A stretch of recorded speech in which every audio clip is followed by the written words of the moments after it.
Ever imagine billionaires, like, cutting deals during elections? It's not some Hollywood thriller, though. This is, like, the world we live in. Yeah. We've got a recent news story. It's about two big names, actually. Okay. Mark Cuban, Right. the guy who owns the Dallas Mavericks. Yeah. And, he's known for being pretty outspoken. Mm. And then there's Elon Musk.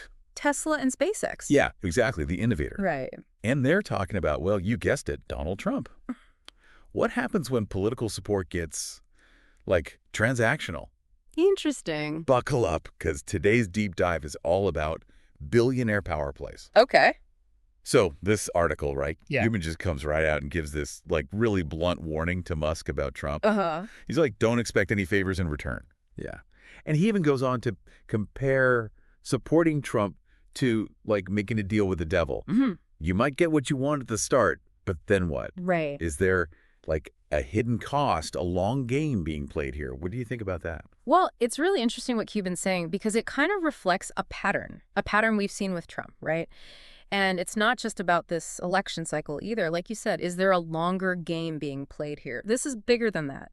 It's like time and time again, whether it's in his business dealings or his political life, we've seen this happen where Trump's allies, they kind of end up falling out of favor. Yeah. Do you remember what happened with Michael Cohen, for instance? His lawyer. Yeah. Exactly, his former lawyer. Or even Mike Pence. Think about that. His own VP. Right.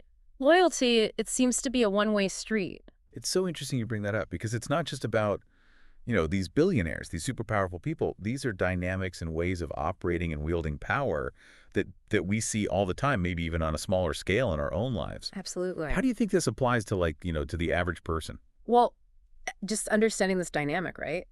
How someone operates with power, how genuine their alliances really are. That's knowledge that applies to, well, pretty much every relationship you can think of. Yeah. Whether we're talking about your work relationships or your personal ones. Yeah. Recognizing those patterns that we're discussing that can really save you a lot of trouble down the line. It's true. Yeah. And what I find really interesting is that both Cuban and Musk have their own agendas this election cycle. Yeah. Musk has publicly said that he wants to, get this, he wants to lead a government efficiency commission if Trump wins. A government efficiency commission, huh? I know, right? So that's a commission that would have, potentially a very wide reach. Right. We could be talking about streamlining how different government agencies work. We could be talking about how budgets are managed even. It could be basically a top-down overhaul. Yeah. Now, whether that thought excites you or worries you, it's definitely important to at least be aware of what's at stake when these kinds of proposals are on the table. Definitely. And what's really interesting is we have Cuban on the other side. Mm-hmm. He's hinted that he might be interested in leading the Securities and Exchange Commission, the SEC, if Harris wins. Yeah. So you've got these two titans, these billionaires, both vying for influence in a potential future administration, but on completely opposite sides of the aisle. Right, right. It's like a high-stakes game. What do you think? It really highlights how these power dynamics play out, right? Regulations, government agencies, these might seem like very distant things to a lot of people, but they impact all of us. They really do. Yeah. In very real ways. Absolutely. So understanding who's pulling the strings, what their motivations might be, that is crucial for navigating, I think, our world today. Okay, but here's where things take, like, a little bit of a turn. Okay. Musk has recently made some comments about this election possibly being Trump's last. Mm-hmm. Almost like he's reevaluating his position on this whole thing, questioning his own past support. What do you make of that? It really makes you wonder.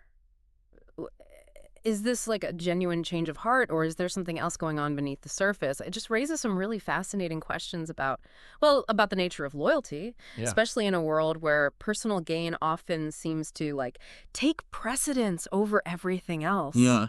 How do we navigate these really complex relationships, these ones where the line between support and self-interest can be so blurry? It's tough. It really is. And that's something I think for everyone listening to really ponder. We're living in a world where loyalty seems to be increasingly rare. So how do you figure out which connections are genuine and which ones might be more, Or some snacks. your trends? And that's a question that applies to everything, whether you're dealing with business partners, friends, even family. Food for thought, wouldn't you say? I think so, for sure.